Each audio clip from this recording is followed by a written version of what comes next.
Baie welkom, ek hoop regtig waar julle het sommer 'n fantastiese week.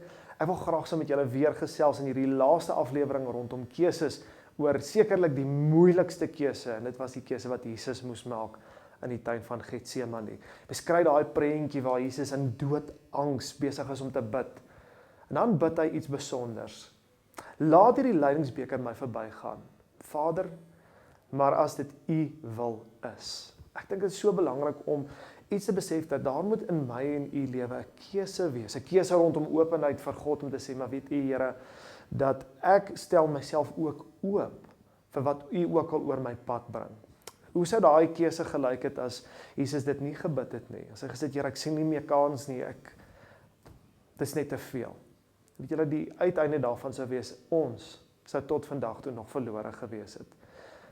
Gebed is 'n openheid vir wat God ook al oor my pad wil bring, met die wete dat hy nie 'n wrede God is nie, met die wete dat hy 'n goeie God is, wat goeie dinge vir sy kinders beplan. Wil jy nie saam met my 'n openheid kweek, 'n keuse maak om te kies, om te sê, Here, ek is oop vir wat U ook al oor my pad bring, want ek weet wat se krag daarin U is. U sal my ook deur dit dra, U sal met my in dit wees, en U sal U self verheerlik ook in daardie keuse. Mag ons oop wees vir God.